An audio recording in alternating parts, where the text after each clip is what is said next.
You are now watching The Meech. Hello guys and welcome to Treasure Trove. Today we'll be covering Super Mario Strikers for the Nintendo GameCube. And as you can see already with Wario, we know we're in for an interesting time to say the least. Now, I have covered many Mario sports games specifically for the Switch, and I am sure some of you were worried, oh my gosh, he's doing yet another video about Mario Strikers Battle League? And I can assure you that that saga has concluded. We recently did a video called Are Nintendo Switch Sports and Mario Strikers Battle League good now because of the updates? So if you haven't checked that out, feel free to do so. I had a blast making that video, and it's easily one of my favorites that I've done. But regardless, I wanted to check out the original Super Mario Strikers just to see how well it's held up, and also because I've been on a GameCube kick ever since I've gotten the Retrobit Prism cables, the HDMI ones. I've been having a blast going back to these games because they look incredible with them. But with that being said, let's take a look at Super Mario Strikers and see how well it's held up after nearly 2 decades. Getting into Super Mario Strikers, you might initially think that it's just soccer, but with Mario characters and Mario theming, but you will quickly realize that this ain't your average Mario game, and this is especially apparent considering that all the characters went from wahoo to alright Wario, I'm gonna kick your ass. Didn't really sound like Mario, but hey, Chris Pratt doesn't either, so it's okay. But getting into the game itself, that is what Strikers is primarily known for. It's known for the gritty and edgy take that is really only present in the Strikers games. It really is a sort of alternative take on Mario that really isn't present anywhere else. Sure, you'll have things like the RPG sometimes going in a different territory and tone, especially with Super Paper Mario, even though, yeah, that's not really an RPG, but it definitely is more focused like an RPG game with story and such. But in this case, this is a Mario sports game that goes for an edgy tone and for it to be soccer out of all things. Like, I would expect this from maybe a wrestling game, but it's still great to see regardless, and that is what fans love about the series, and it was especially elaborated on in the sequel Charged on the Wii. But for this game specifically, it isn't as gritty as Charged, but I would say this is not just happy-go-lucky Mario. This is anything but happy-go-lucky, cheery Mario. This is edgy Mario soccer.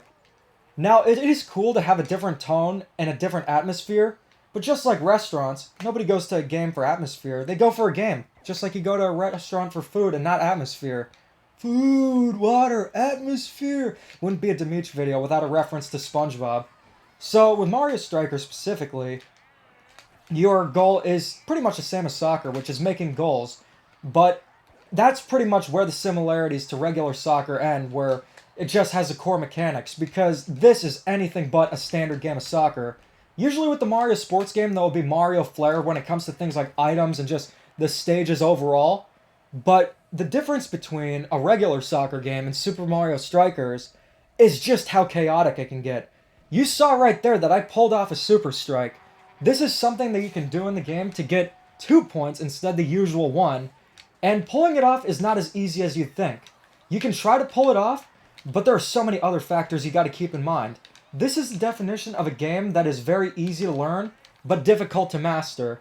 You gotta make sure your timing is perfect. Gotta make sure you know who to pass to, and looking at what items the characters on the opposing team are using. Because there's no moment in the game that's a dull moment. There is something always going on, and that is what makes it so much fun. And eventually getting the goals is just so rewarding because you played right, you've analyzed everything, and you just feel like, wow, I did it. I got that goal. In this game specifically, the AI, especially for the Legends and the Professional Superstar team, is quite challenging. Sometimes I will say the AI is not the best, but for the most part, I found it to be relatively fair. It just seems like AI has always been a problem the Mario Strikers series has had, even since the beginning. And no, that doesn't make it okay. Just because a prior game did something, that doesn't mean it should do it again in a sequel. If anything, it's worse doing that. But it's not too big of a deal in this game. It really doesn't ruin my enjoyment or take anything away from it. And the game's control is another highlight of it. The GameCube controller is my second favorite game controller. My favorite is a Switch Pro controller, but the GameCube is nowhere near that far behind. It is just such a comfortable controller. The buttons feel great. And this game has excellent controls. It's exactly what you'd expect. They're not complicated, but you will have to learn what to do. You can do all kinds of moves like tackling characters into the electric fence. You can steal the ball, use items, and there's a lot to the game, but it's not convoluted to control in the slightest. So overall, the gameplay of this game is fantastic. And with Battle League, I didn't want to bring it up too much because the focus is on Super Mario Strikers, not Mario Strikers Battle League. But if you played Battle League but haven't played Super Mario Strikers, this game is much faster paced, and I feel it's a lot more fun.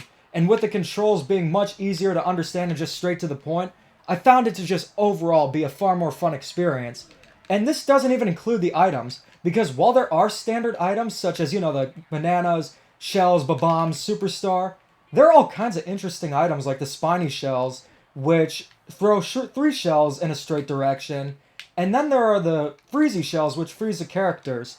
This really seems like Mario Kart Arcade Grand Prix in terms of just the variety of items that you got.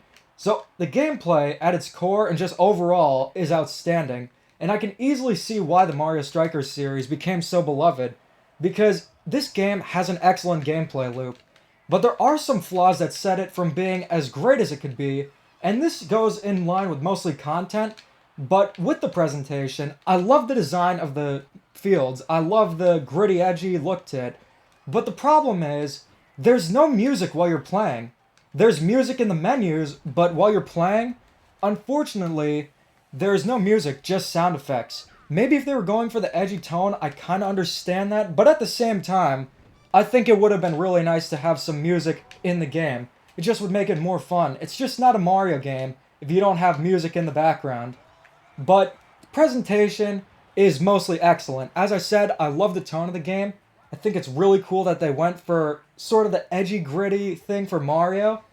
So the gameplay and presentation are great. But unfortunately, there are a few issues with Super Mario Strikers that I have. The character roster here is incredibly small, only being 9 characters. Now there are the sidekick characters, which function a bit differently because they cannot pull off the super strikes, but it's still disappointing to see regardless because even back then, the Mario spin-offs had far greater rosters, and here it is disappointing, and you might see a weird-looking robot character, which is only in Super Mario Strikers. This is a character who was made for the game. Its backstory is essentially Bowser created a super team to go against Mario and friends, because Bowser is not playable, although he is a stage hazard. It is cool seeing a character like this, but considering how small the roster is, I'm sure most wanted to see, other Mario characters instead of this new character, but in this case, I'm fine with it. I think it's really cool that there's a character who's just in Super Mario Strikers, and the design is great, and he even comes with a robotic Kremling, which is super cool. But it's not just limited to the characters, because while there are quite a few different stages, it only comes down to the presentation of them because they all play identically. You can see that there's quite a bit of variety. You got the Palace, you got Pipeline Central, the Underground, Conga Coliseum, Crater Field, my favorite, the Battle Dome, and Bowser Stadium. And while they look visually distinct and are really cool, I just wish they would have some differences when it comes to the general gameplay of them, because there aren't any gimmicks to separate them, and that's part of what makes Mario sports games so much fun. Now, to be fair, the game is very chaotic, but I'm sure if they were implemented well, they could have been justified, because it is kind of a bummer having all the stages look so cool, but not really have anything different about them gameplay-wise. But in addition to the lacking roster and the stages pretty much being the same, the thing is there aren't too many unlockables here. The main modes you'll play are Cups, which is just a collection of rounds of soccer, and it is nice having some unlockables, but I do wish there were more of them. I will say the Super Team is cool to have, but there just needed to be more to the game. And also, it does not have many modes. It just pretty much has the main soccer mode, and that's kind of it.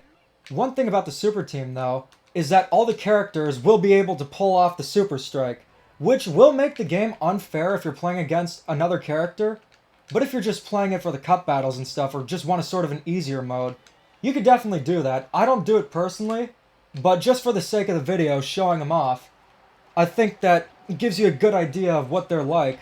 And it's not an automatic win button, because you can see that the Koopa automatically just made a goal. So overall, where do I stand on Super Mario Strikers? The gameplay is excellent, and the presentation is amazing as well. But it just has a lack of content that doesn't make the game as great as it could be. So I would say that Mario or Super Mario Strikers would get the ranking of silver. Not quite treasure, but still an excellent game. The thing is, Super Mario Strikers is an absolute blast to play, and I'd be lying if I said I didn't have fun playing it, but would I recommend it? I would say if you could get it for a good price or try it out via other means, I would say go for it, but considering the prices GameCube games go for nowadays, I'm not sure if I would recommend it. If you can get a good deal on it, sure, but you're better off playing Mario Strikers Charged on the Wii. So what do you guys think?